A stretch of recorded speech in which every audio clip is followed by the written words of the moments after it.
하나님의 말씀은 신약 성경 야고보서 1장 23절 25절까지입니다.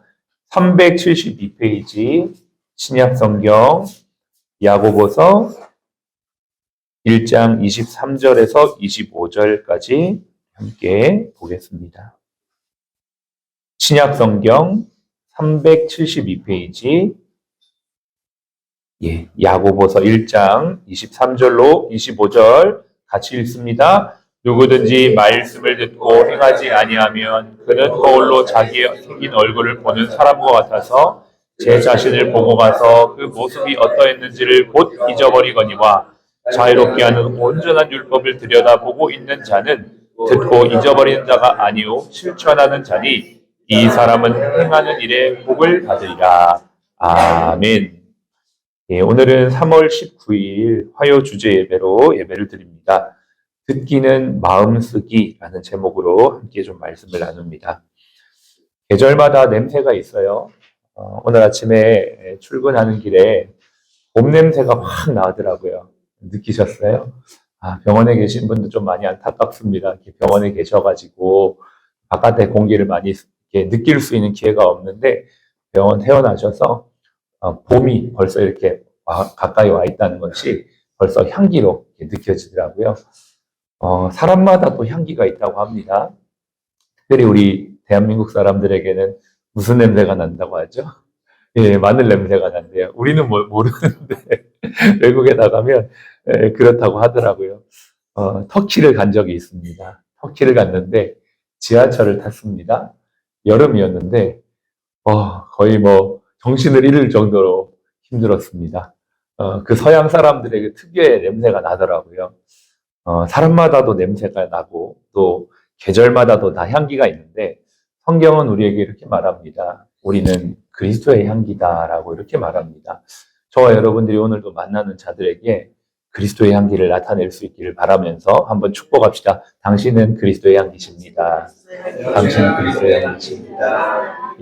그렇습니다. 여러분들이 오늘도 만나시는 모든 분들에게 이 그리스도의 향기가 흘러가기를 간절히 바랍니다. 말하기의 태도라는 책이 있습니다. 제일 최신 요즘 나온 지 얼마 안 됐습니다. 1월 달에 나온 책인데요. 25년 동안을 김대중 노무현 대통령의 글을 쓰고 말을 할 수 있도록 그 연설문도 작성해주고 지금은 이제 작가로 활동하시는 강원국 작가가 쓰신 책인데요. 그 책이 참 인사이트가 있습니다. 자신이 섬겼던 상사가 크게 4종류가 있었다고 해요. 첫 번째는 충분히 설명해주고 소화를 다 시켜서 일을 할 수 있도록 도와주는 상사가 있었고 또 큰 주제를 설명해주고 그 주제에 맞게끔 일을 할 수 있도록 안내해주는 상사가 있었으며 3-4가지의 단어만 해가지고 그 단어 하나하나의 의미를 본인이 다 이해하고 깨어서 일을 해야만 하는 그런 경우도 있었으며 마지막으로는 그냥 막 얘기는 많이 하는데 다 이해됐지? 알아서 해봐? 이렇게 하는 상사가 있었다고 합니다. 근데 이제 4 종류의 상사마다 이제 캐릭터가 다 다르지만 한결같은 것은 뭐냐면 그 상사의 말을 잘 듣는 것이 결국 일을 잘하는 비결이었다라는 얘기를 책이 하고 있더라고요. 거기에서 조금 더 구현합니다. 잘 듣는다는 것은 맹종한다는 의미가 아니라 청종하는 것이다. 이렇게 얘기를 하더라고요. 저는 그 책의 내용을 보면서 하나의 인사이트를 얻었습니다. 우리에게도 상전이 계시죠. 바로 하늘에 계시는 상전입니다. 종들아, 육신의 상전에게 충성하듯이 하늘에 계신 상전에게 복종하라. 이렇게 우리에게 주님 말씀하시는데요. 우리 주님, 우리 하늘에 있는 상전은 어떤 상전일까? 하나님은 참 자세하게 말씀해 주시는 분인 것 같아요. 구약 성경에서부터 신약 성경에 이르기까지 우리가 어떻게 행해야 될지 아주 구체적으로 디테일하게 그리고 반복적으로 이해될 때까지 말씀해 주실 뿐만 아니라 혹 우리가 깨닫지 못할까 봐 성령님을 보내주셔서 우리를 또 깨닫게 하시고 또 잘못된 길로 갈까 봐 지도해 주시는 너무나 좋으신 상전이시죠. 뿐만 아니라 인간 종을 세워서 하나님의 말씀을 늘 전하고 설명할 수 있도록 또 하나의 방법을 허락하시고 교회 공동체를 허락하셔서 공동체에 있는 지체들을 통해서도 말씀하시는 그 참 좋으신 하나님이 우리 하나님인 줄로 믿습니다. 예, 우리는 그 하나님을 섬기고 있는데요. 오늘 이 말씀을 보니까 같은 맥락입니다. 야고보서는 여러분 아시다시피 행위를 강조하고 있는 복음서라고 우리가 이해할 수 있지만요. 사실은 조금 더 본질을 꿰뚫어 보면 행위가 되어지기 이전에 우리가 무엇을 해야 될지를 알려주는 본질을 꿰뚫고 있는 책인 줄로 압니다. 오늘 우리 읽었던 말씀 좀 더 한번 보겠습니다. 누구든지 말씀을 듣고 행하지 아니하면 그는 거울로 자기의 생긴 얼굴을 보는 사람과 같아서 제 자신을 보고 가서 그 모습이 어떠했는지를 곧 잊어버리거니와 이렇게 말합니다. 말씀을 듣고 행하지 않는 사람은 어떤 사람인지에 대한 비유를 하면서 거울로 자기의 얼굴을 보고 곧 잊어버리는 사람이다 이렇게 말합니다. 여러분 이것이 어떤 의미일까요? 우리는 우리의 얼굴을 너무나 잘 알고 있죠. 거울 한번 보면 뭐 굳이 보지 않아도 내가 어떻게 생겼는지, 내 눈, 코, 입이 어떤 식으로 형성되어 있는지를 너무나 잘 알고 있습니다. 이것처럼 우리가 우리의 얼굴이 어떻게 생겼는지를 아주 익숙하게 알고 있듯이 하나님의 말씀을 5년, 10년, 20년 신앙생활 했던 사람들은 저 말씀 다 아는 말씀, 저 말씀 내가 늘 들었던 말씀, 저 말씀 익숙한 말씀 이렇게 여기고 치부해버리는 것과 같다라는 것을 말하는 것입니다. 우리가 하나님의 말씀을 들을 때요. 저 말씀, 아는 말씀 중요하죠. 알아야죠. 그러나 그보다 더 중요한 것은 아는 것을 실천하는 것이다라고 말합니다. 그것이 아는 것을 넘어 행함으로 갈 때 진짜 안다라고 성경은 그것이 아는 것이다라고 우리에게 정의해주고 있는 것이죠. 그런데 그렇게 실천이 되려면 그 뒤에 그 비결을 설명해주고 있습니다. 여기서가 이제 포인트인데요. 25절입니다. 25절. 여러분 요거 한번 밑줄을 치든지 표시라든지 기록하시든지 하면 참 좋겠어요. 자유롭게 하는 온전한 율법을 들여다보고 있는 자는 이라고 돼 있죠. 자유롭게 하는 온전한 율법이라고 했습니다. 우리 주님의 말씀은 구약의 돌비에 새겨진 굳어있는 말씀이 아니라 오늘도 생명의 말씀, 살아있는 말씀, 우리의 마음을 감동케 하고 우리의 마음을 움직이는 살아있는 온전한 율법이라는 걸 말합니다. 그 말씀을 어떻게 해요? 들여다보고 있는 자라고 말합니다. 이게 무엇일까요? 하나님의 말씀을 행하기 전에 듣는 것이 중요한데 이 듣는 것이라는 건 우리의 마음을 거기에 집중하는 것이죠. 우리의 마음을 거기에 쏟는 것이죠. 내가 하나님의 말씀을 행하기 전에 이거 해야 돼, 저거 해야 돼. 근데 이걸 행할 수 있는 근본적인 동력은 어디서부터 오냐면 마음에서부터 온다는 겁니다. 내 마음이 하나님의 은혜 가운데 감동이 되어지고 그 마음이 먼저 하나님 앞에 동하여질 때 행위는 따라오게 되는 것이죠. 여러분 요즘에 기도하시는 분들도 총선에 대한 기도를 했지만 참 정치인들은 말을 너무나 많이 하는 것 같습니다. 국민의 말씀을 듣겠습니다. 현장의 목소리를 듣겠습니다. 그런데 문제는 뭐냐면 당선되고 나면 그것이 실천이 안 되는 것이 문제입니다. 듣기는 열심히 듣는다고 하는데 듣기만 하는 건지 아니면 들으려고 하는 마음 자체가 없는데 그냥 말로만 그러는 건지는 모르겠어요.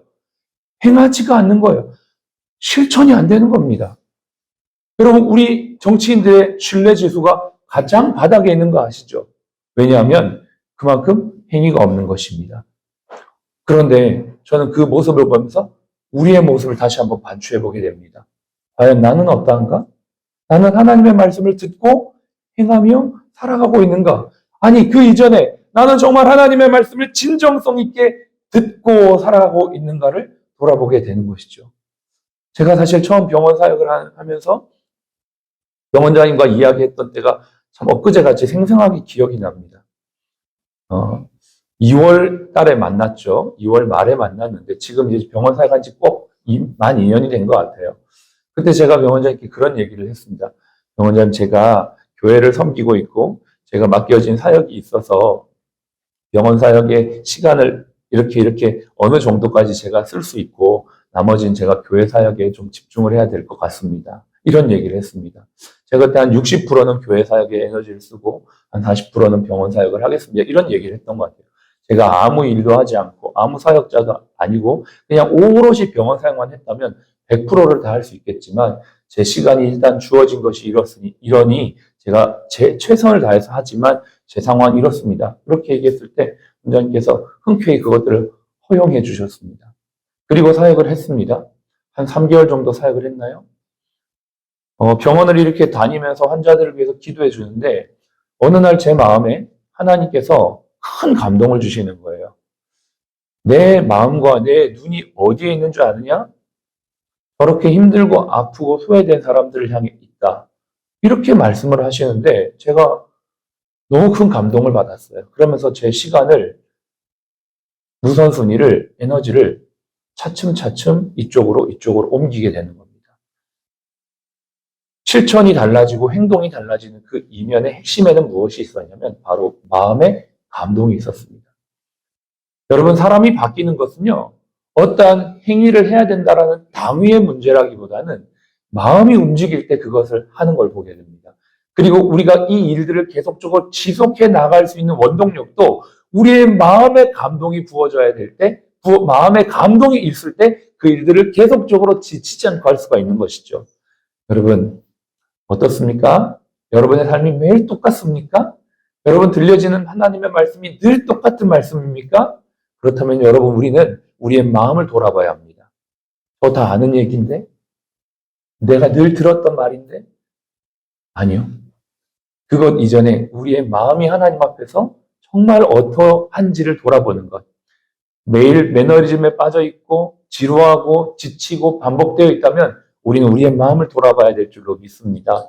그런데 중요한 것은요, 이 병원에 아픈 사람에게 하나님의 마음이 있다는 사실을 여러분 꼭 기억하셨으면 좋겠어요. 과연 우리 병원에서 일하는 크리스천들 중에서 이 하나님의 마음을 알고 있는 사람들이 과연 얼마나 있을까? 제가 어저께도 도전을 했습니다. 우리는 단순히 여기에 일터로 온 것이 아니라 하나님이 맡기신 영혼들을, 우리에게 만나게 하실 사람들을 돕기 위해 있다는 사실들을 우리 크리스천들은 꼭 기억해야 된다는 것을 제가 말했습니다. 여러분, 이러한 마음들이 좀 더 확산되었으면 좋겠고 좀 더 공유되었으면 좋겠습니다. 그래서 일을 하는 것이 사람의 마음을 헤아리는 것이 되었으면 좋겠고 환자를 만나는 것이 그들의 마음을 헤아리는 시간이 되었으면 좋겠다는 것입니다. 우리가 어떤 행정을 하는 것이 그냥 그 일을 해내기 위해서가 아니라 그냥 그거 했어, 끝, 이게 아니라 어떻게 하면 우리 병원을 찾는 환자들이 좀 더 편하게, 좀 더 좋게, 좀 더 즐겁게 올 수 있을까에 대한 마음이 거기에 있으면 좋겠다라는 것입니다. 여러분, 정말 진정성 있는 사람을 찾고 싶습니다. 하나님의 마음도 그러실 것 같아요. 정치인도 그렇고요. 정치인들을 찾는 우리 국민들도 진정성 있는 정치인을 찾는 것 아니겠습니까? 의사들을 만나는 환자들도 진정성 있게 진료해주는 의사를 만나고 싶지 않겠습니까? 간호사를 한번 봐도 진정성 있게 치료해주고 마음을 만지는 간호사를 만나고 싶은, 또 그 마음을 경험한 환자들은 반드시 그 병원을 가게 되고 또 그 의사 선생님을 찾게 되고 그 간호사를 만나게 되며 그 사람을 보고 싶어 하는 것이죠. 여러분, 하나님이 바로 이러한 사람이 되기를 원하신다라고 저는 확신합니다. 저와 여러분들의 마음을 하나님께 두시고 하나님이 또 저와 여러분들을 그렇게 생각한다는 것을 알고 갔으면 좋겠어요. 제가 대학교 때 큰 은혜를 받았던 말씀이 있는데 스바냐 3장 17절 말씀입니다. 너의 하나님 여호와가 너희 가운데 계시니 그는 구원을 베푸실 전능자시라. 그가 너로 인하여 기뻐하시며 너로 인하여 즐거워하시며 너로 인하여 그 기쁨을 이기지 못하여 하신다는 그 말씀이었습니다.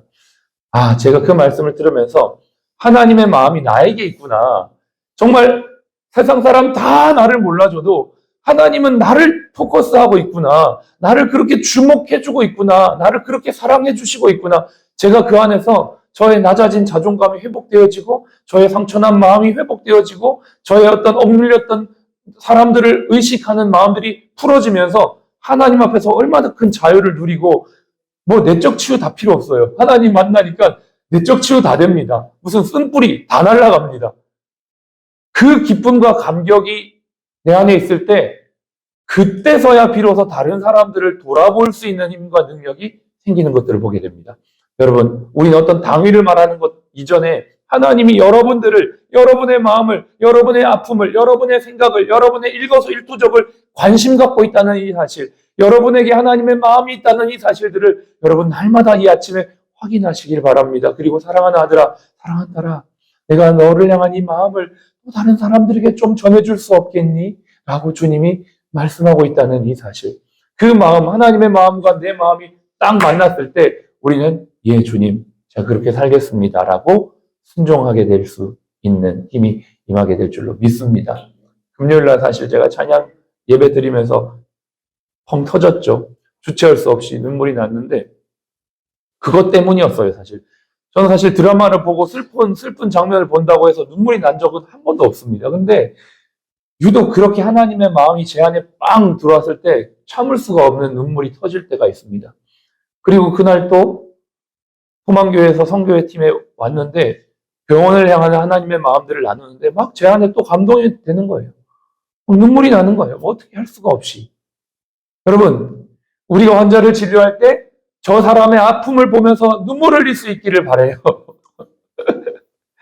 우리가 치료하면서 환자가 깜짝 놀라지 않겠어요? 선생님 갑자기 왜 우시나? 마음이 너무 아파서요. 그런 저와 여러분이 되었으면 참 좋겠습니다. 그런 마음으로 우리 27장 찬양 하나 하고 기도하겠습니다. 악보집 27장입니다.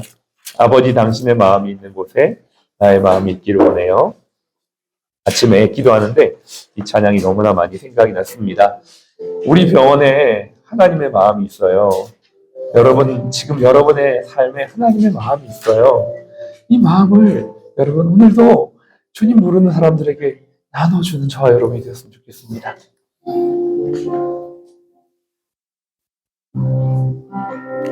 아버지 당신의 마음이 있는 곳에 나의 마음이 있기를 원해요.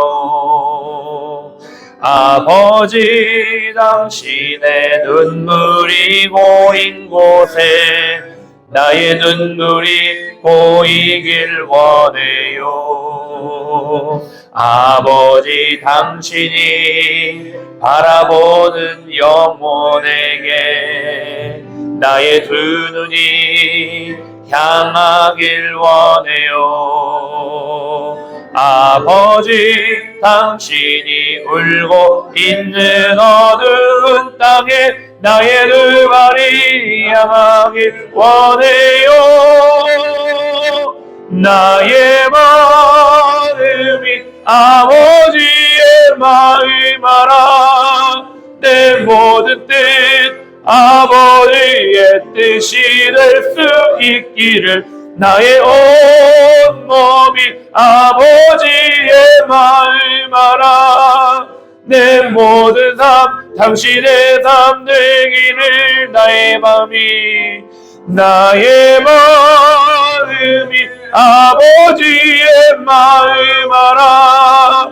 내 모든 뜻 아버지의 뜻이 될 수 있기를 나의 온 몸이 아버지의 마음 알아. 내 모든 삶 당신의 삶 되기를.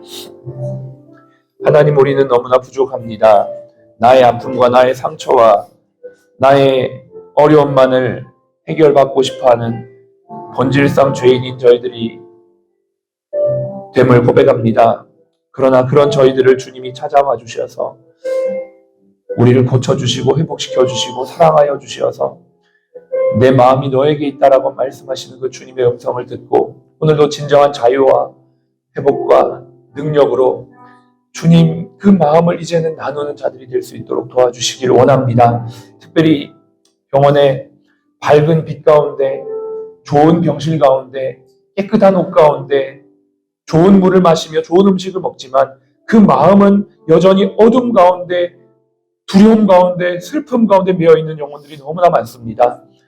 아버지, 우리가 멀리 가지 않아도 지금 내가 있는 이 땅에 이 서 있는 이곳에 그렇게 눈물을 흘리며 고통하고 있는 수많은 영혼들이 있는데 그 자리에 우리를 지금 보내신 줄로 압니다. 아버지, 우리 사랑 플러스 병원이 아버지의 마음을 알고 그 아버지의 뜻을 이룰 수 있는 병원이 될 수 있도록 오늘도 우리 모두를 주님의 마음으로 채워주십시오. 여기 있는 한 분 한 분의 마음을 만져주십시오. 이 예배가 그러한 시간이 되기를 원합니다. 이 예배를 통해 다시 한번 우리가 봐야 될 것들을 보게 하시고 우리가 느껴야 될 것들을 느끼게 하셔서 우리의 마음이 날마다 새로워지는 은혜를 경험하게 하시고 여기에서 받은 힘으로 우리가 또 오늘도 현장에 나아가 사랑하는 영혼들을 만나며 아버지의 마음을 전하는 우리가 되게 하여 주시옵소서. 오늘 우리 사랑 프로스페어를 그렇게 세우셔서 우리 모든 직원들을 그렇게 쓰시기를 원하시는 주여, 그 마음으로 우리를 붙들어 주셔서 세워주시고 이 어렵고 힘든 시기에 하나님의 뜻 이루어가는 병원이 되도록 축복하여 주시옵소서. 지금은 우리의 생명이여 부활이신 예수 그리스도의 은혜와 아버지 하나님의 극진하신 사랑하심과 성령님의 내주교통 충만 인도하심이 오늘 아버지의 말씀을 듣고 진정성 있게 그 마음을 전하기 원하는 우리 모든 사랑 플러스 가족 머리 위에 또 모든 환우분들 머리 위에 지금부터 영원까지 함께 하시기를 예수님의 이름으로 축복하며 기도합니다. 아멘. 아멘. 감사합니다. 아멘.